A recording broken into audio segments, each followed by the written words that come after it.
Shalom, salam dalam kasih Tuhan. Berjumpa kembali kita di Renungan Harian, edisi hari Senin, tanggal 8 April tahun 2024. Adapun nas yang menjadi dasar dalam renungan firman Tuhan bagi kita hari ini, yaitu terdapat dalam kitab Daniel, pasal yang ketiga, ayat yang pertama sampai yang ke-20, dengan perikop yaitu perapian yang menyala-nyala. Saya tidak akan membaca dari keseluruhan ayat ini, tapi saya membaca hanya ayat 14, 15, dan 17. Demikianlah firman Tuhan. Berkatalah Nebukadnezar kepada mereka, "Apakah benar, hai Sadrak, Mesak, dan Abednego, bahwa kamu tidak memuja dewaku dan tidak menyembah patung emas yang kudirikan itu?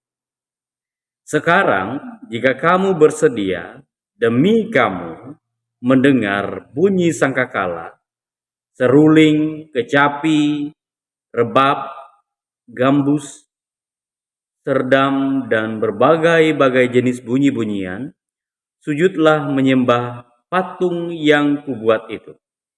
Tetapi jika kamu tidak menyembah, kamu akan dicampakkan seketika itu juga ke dalam perapian yang menyala-nyala. Dan dewa manakah yang dapat melepaskan kamu dari dalam tanganku?" Ayat 17.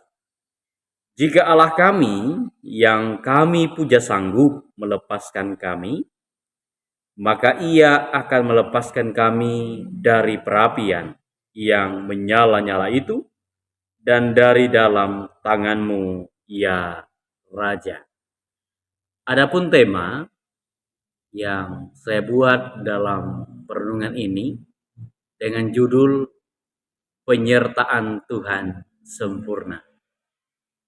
Bapak Ibu yang dikasih dan diberkati Tuhan, firman Tuhan berkata bahwa iman adalah dasar dari segala sesuatu yang kita harapkan dan bukti dari segala sesuatu yang tidak kita lihat.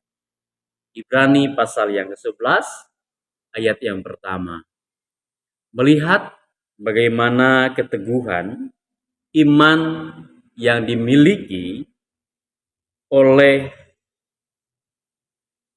Sadrak, Mesak, dan Abednego menunjukkan bahwa mereka percaya di dalam Tuhan ada pertolongan, di dalam Tuhan ada keselamatan, dan di dalam Tuhan kita akan aman.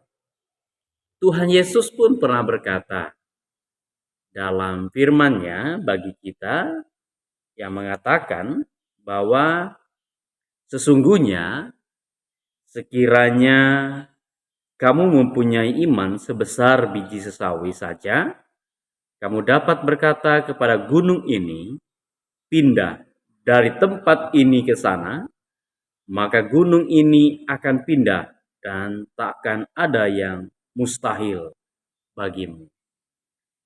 Di dalam Tuhan, dalam kesungguhan iman, benar, tidak ada yang mustahil bagi Tuhan ketika Ia akan menyertai dan memampukan kita.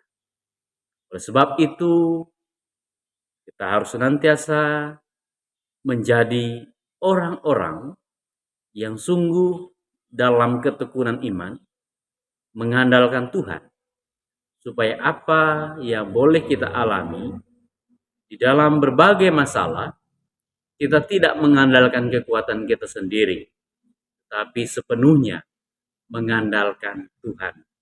Karena penyertaan Tuhan itu sungguh sempurna. Bagian firman Tuhan lain juga mengatakan bahwa Aku sekali-kali tidak akan membiarkan engkau, dan aku sekali-kali tidak akan meninggalkan engkau. Ibrani pasal 13 ayat 5b. Sungguh ada jaminan yang Tuhan nyatakan kepada kita, supaya ketika kita bersandar dan hidup dalam kesungguhan iman kepadanya, kita akan dipakai menjadi alat, dan kita akan menjadi sarana pewartaan Injil keselamatan, supaya setiap orang yang melihat kehidupan iman kita di dalam Tuhan Yesus, orang lain pun sungguh akan percaya kepadanya. Sebagaimana yang terjadi kepada Raja Nebukadnezar dalam ayat 28 pasal 3. Berkatalah Nebukadnezar, terpujilah Allahnya Sedrak, Mesak, dan Abednego. Ia telah mengutus malaikatnya dan melepaskan hamba-hambanya yang telah menaruh percaya kepadanya dan melanggar titah raja, dan yang menyerahkan tubuh mereka karena mereka tidak mau memuja dan menyembah Allah manapun kecuali Allah mereka.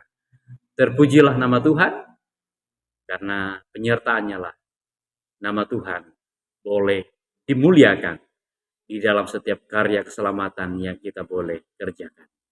Tuhan Yesus memberkati firman-Nya dalam renungan ini. Amin. Kita berdoa. Terpujilah Engkau ya Tuhan, Allah yang hidup, yang bertahta dalam kerajaan surga. Dalam nama Tuhan Yesus, segala lidah akan mengaku, segala makhluk akan bertekuk lutut. Pujian, hormat atas kebaikan dan kemurahan dalam penyertaan yang Tuhan selalu nyatakan. Kami adalah manusia yang berdosa, tapi atas kemuliaan Tuhan memampukan kami menjadi alat di tengah dunia ini. Dalam iman pengharapan yang datangnya daripadamu, kami mau bersandar dan mengandalkan Tuhan saja, sehingga segala sesuatu yang boleh kami kerjakan selalu menjadi kepujian dan kemuliaan bagi nama Tuhan. Inilah seruan doa kami Bapa. Terima kasih, kami berdoa. Amin. Berjumpa kembali kita akan di renungan harian selanjutnya. Tuhan Yesus memberkati kita semua. Shalom.